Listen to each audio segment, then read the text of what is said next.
Amigos, buenas tardes. Bienvenidos a 24 horas. La instrucción fiscal dentro del caso del asesinato a Fernando Villavicencio concluía este martes. Sin embargo, pedirán ampliación. Ya les damos los detalles. Hola, Valerie, buenas tardes.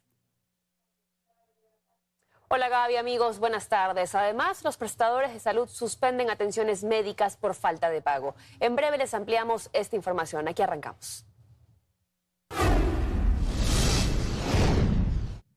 La Fiscalía espera conocer nuevas versiones del caso magnicidio Fernando Villavicencio. De 6 convocados, solo acudió 1 y otro más está pendiente. Se prevé una ampliación de la instrucción fiscal por 30 días. María Fernanda Utrera nos cuenta más a esta hora. Adelante, Mafer.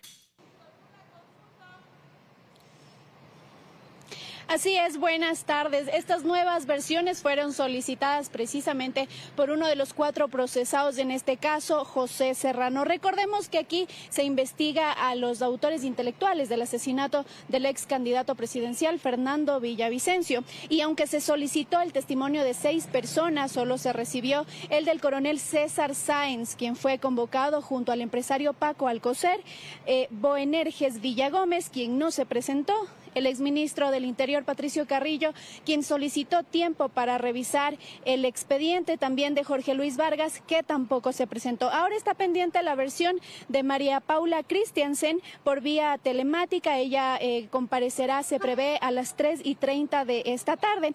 Más temprano nosotros conversamos con Patricio Rosero, abogado de Tamia, y Amanda Villavicencio, quien aseguró que se busca entorpecer el proceso. Escuchemos más de lo que nos dijo. También estamos viendo de que últimamente los abogados de cierto personaje que está como procesado están realizando peticiones y queriendo ahogarnos en versiones o diligencias que no son, ni siquiera están en la normativa penal.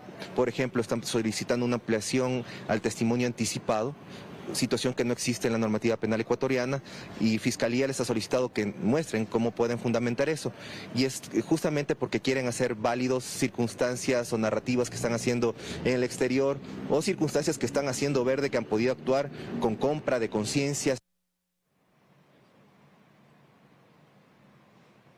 Mientras tanto, Renato Montero, abogado de Daniel Salcedo y otro de los procesados aquí en este caso, cuestionó este pedido de nuevas versiones. Escuchemos.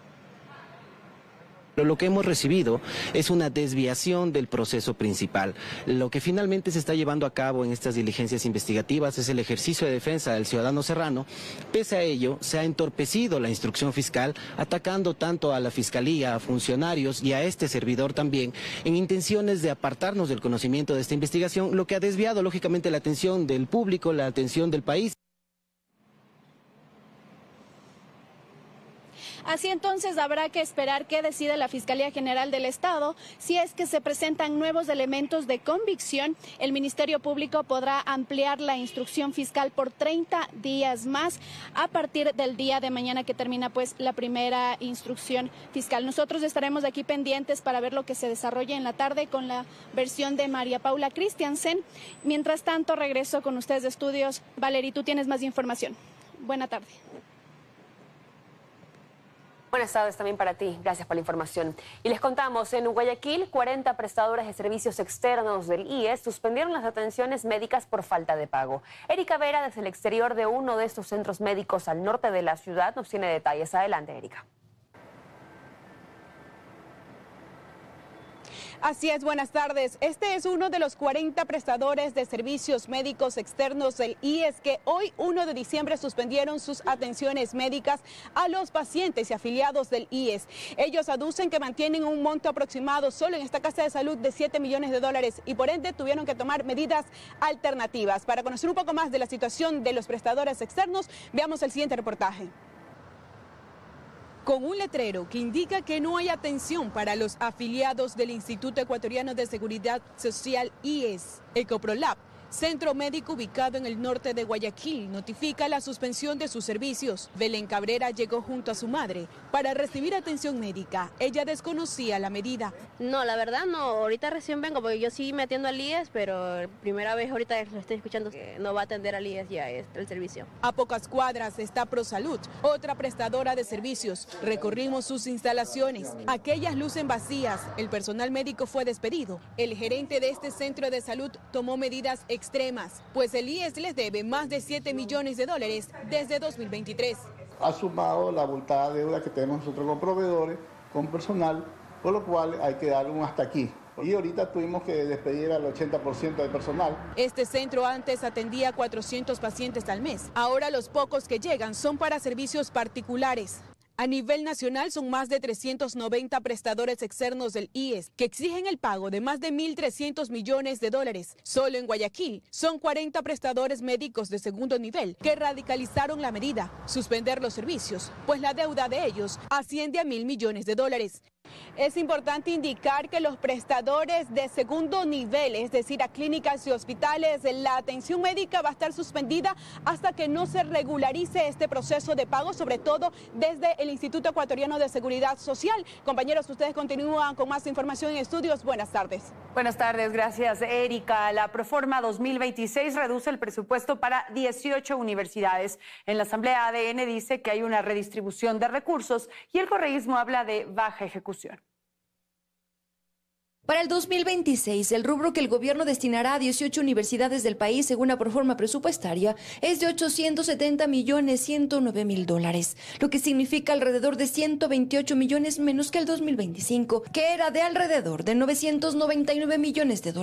Natalie Farinango, presidenta de la Comisión de Régimen Económico donde se tramitó el presupuesto, no habla de reducción, pues asegura que los valores que no se ejecutaron en el 2025 serán devueltos en el siguiente año. No es que haya una reducción en este tema de asignación de presupuestarias porque se les va a devolver estos saldos no liquidados, garantizando que haya pleno funcionamiento de las instituciones de educación superior. La ley también establece que pueden haber estas modificaciones según cómo vayan ejecutando también las instituciones de educación superior. Mónica Alemán, asambleísta del correísmo de esa misma mesa, ratifica que la reducción en el presupuesto para las universidades es real y habla de casos puntuales. La universidad que más le restan el presupuesto de alrededor del 70%, que es la Amaut Al-Wasi, esta universidad apenas les asignaron el presupuesto de gasto corriente. Es decir, ¿cómo quieren que se ejecute los recursos en inversión si ni siquiera les asignan los recursos? En cuanto al rubro de salud, Alemán dice que si bien se cumple con el incremento del 0.5% en el papel,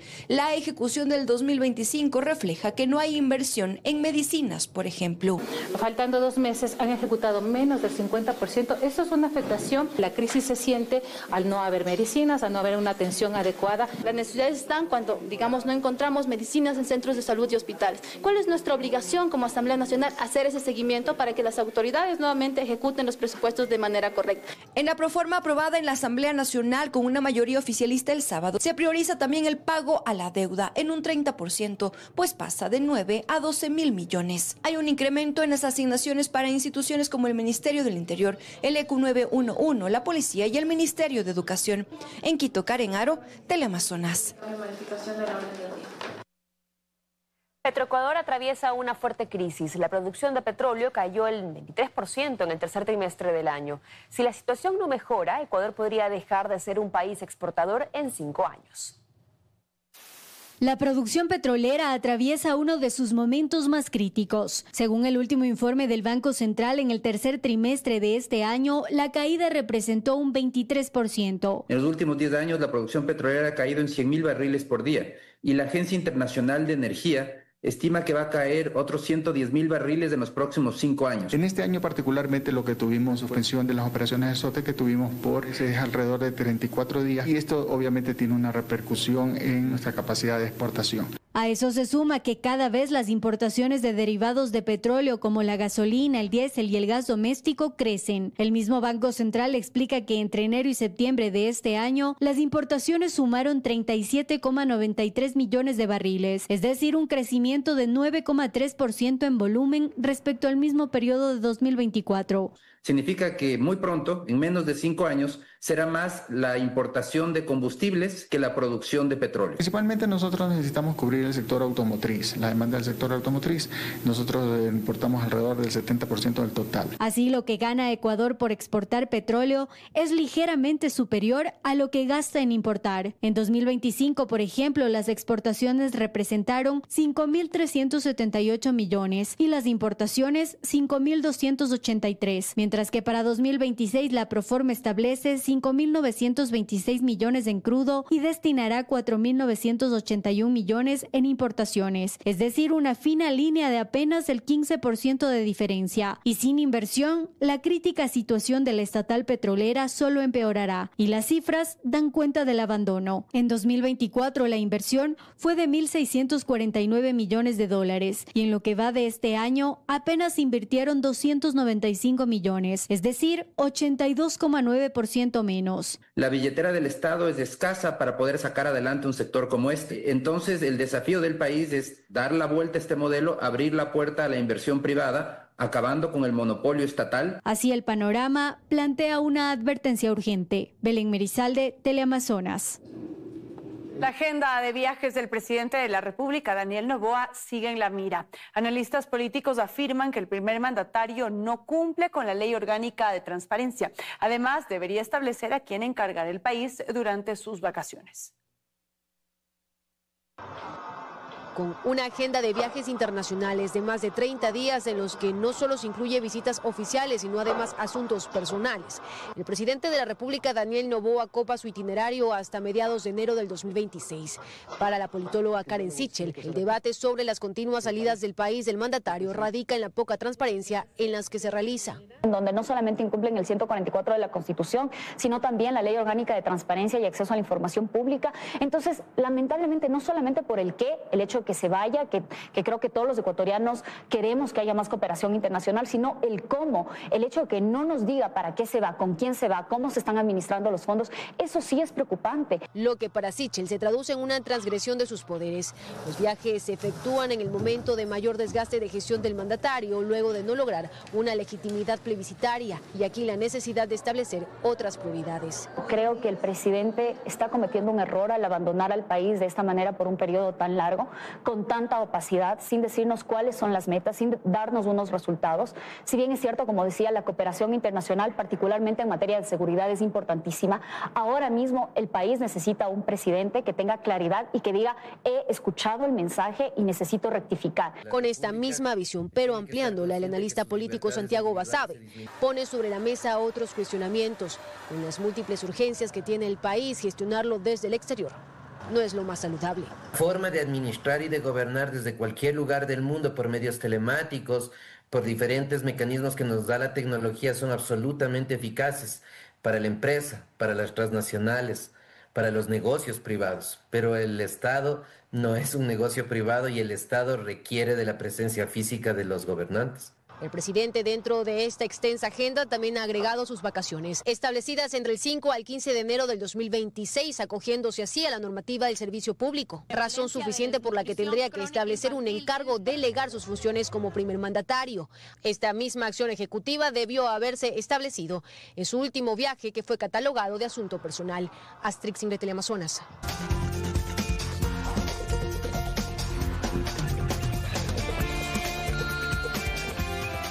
Seguimos con más noticias, amigos. Ecuador llega al cierre del que ya se perfila como el año más violento de su historia. Las cifras recientes muestran miles de homicidios en 11 meses y 5 provincias convertidas en focos críticos en donde se concentra la mayor tensión. La masacre de Bastión Popular, donde 6 miembros de una misma familia fueron ejecutados en plena fiesta, refleja con crudeza el nivel de violencia criminal que atraviesa Guayaquil. Sicarios armados con fusiles ingresaron a la vivienda y abrieron fuego sin dejar posibilidad de reacción. 5 provincias concentran la prueba más contundente de que el fenómeno criminal ya opera con fuerza y alcance nacional. Ecuador cierra el 2025 con un dato que marca un precedente. Este año se convirtió en el más violento de su historia. Entre el 1 de enero y el 28 de noviembre, la Policía Nacional registró 8.272 homicidios intencionales. superando el récord alcanzado en 2023. La radiografía territorial muestra con claridad dónde se concentra este impacto. La zona 8, conformada por Guayaquil, Durán y San Borondón, encabeza las cifras con 2.760 asesinatos. Le sigue Los Ríos con 1.147 casos, Manabí con 1.141, el resto de Guayas con 893 y El Oro con 633 muertes violentas. Este año también estuvo marcado por operaciones importantes de la fuerza pública, que logró detener a cabecillas y miembros estratégicos de estructuras narcocriminales. Nosotros en 2 años tenemos más de 2.181.000 operativos que se han hecho a nivel nacional por parte de la Policía Nacional, por parte del bloque de seguridad para combatir estos grupos, que hemos tenido resultados. Hemos incautado más de 20.000 armas a nivel nacional, 655.000 municiones. Con una población que estima en 18,5 millones de habitantes, la tasa nacional alcanza 44,7 homicidios por cada 100.000 personas, un indicador que mantiene a Ecuador en niveles críticos de violencia. Catalina García, Teleamazonas. Y Guayaquil concentra el 32% de asesinatos de este año, según cifras policiales. Expertos en seguridad afirman que la vulnerabilidad del territorio permite la penetración de grupos delincuenciales.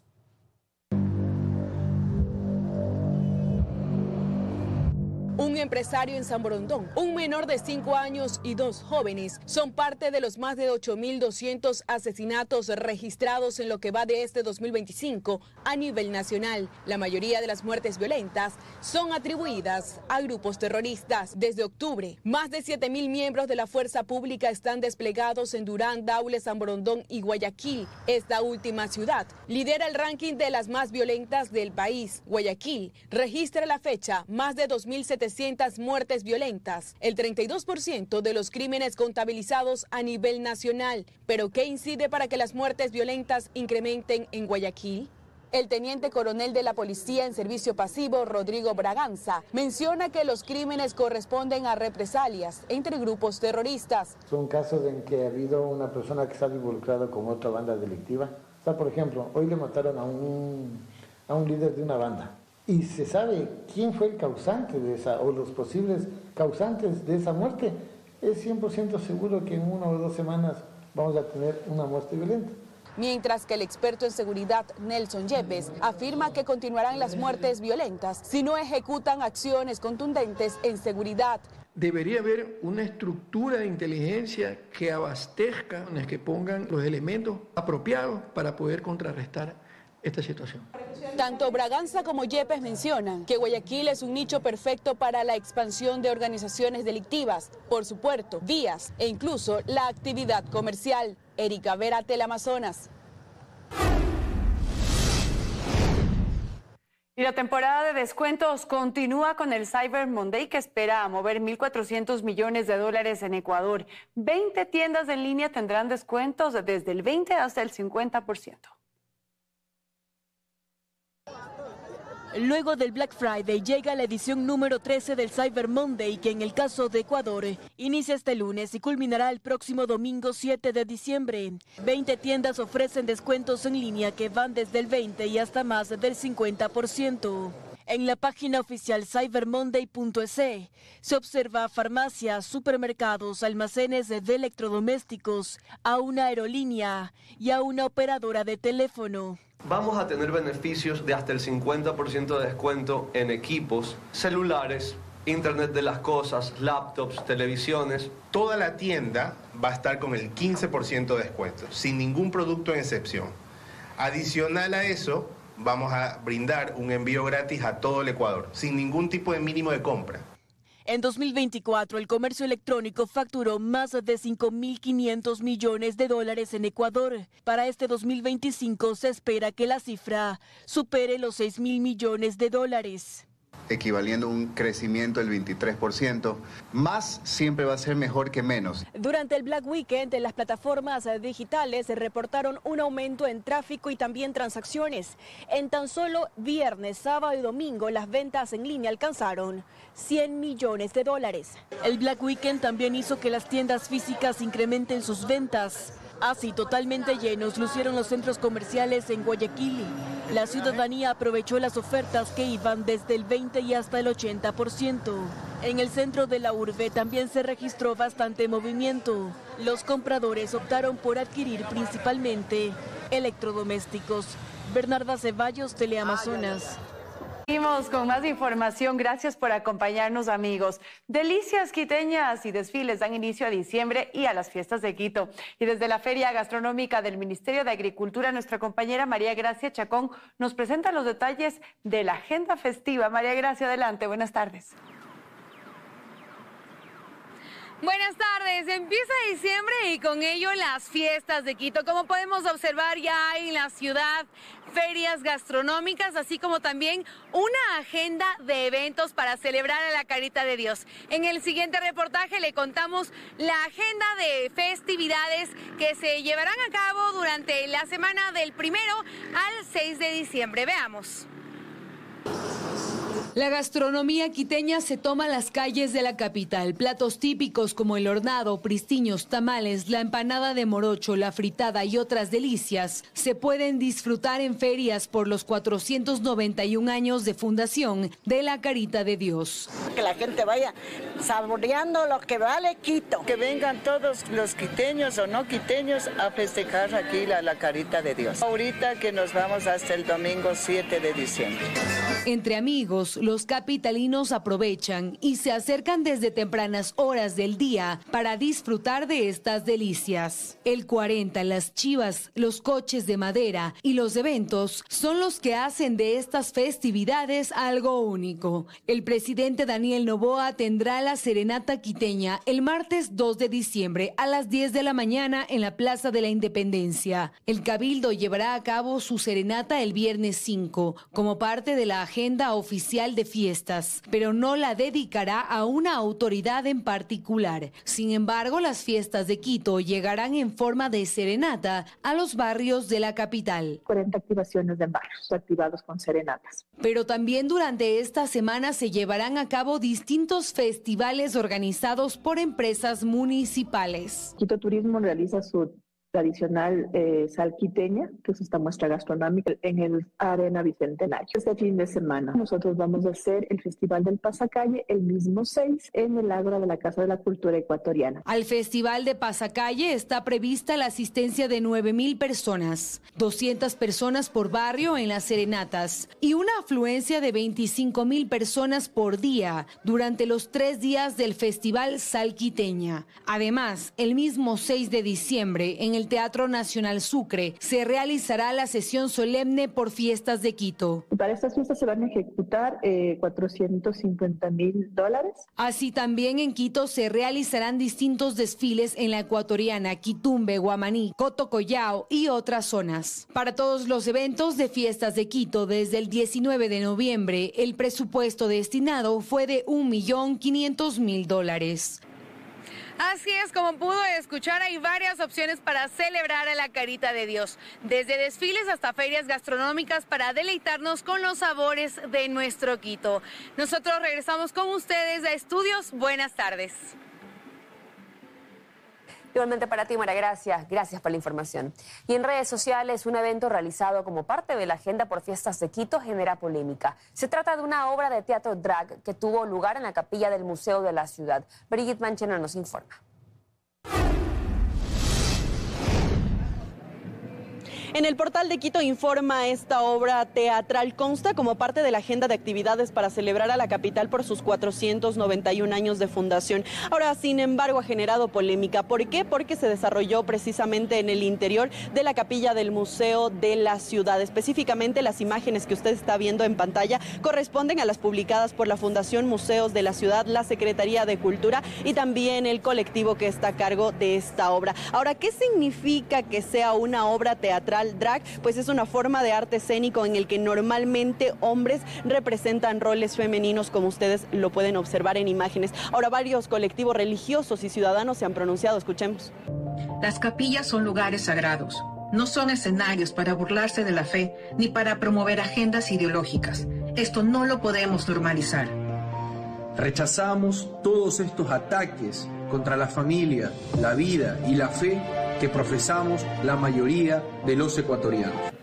Y bien, por parte de las autoridades municipales, ya sea Secretaría de Cultura o incluso la propia Fundación Museos de la Ciudad, no ha existido ningún pronunciamiento hasta el cierre de este informe. Lo que sí, por parte del colectivo Absurdas, mencionan que pues este lugar no se realizan ya eventos religiosos y que está desacralizado. Vamos a hacer una pausa comercial. Al regresar, información internacional. No se separe de Teleamazonas.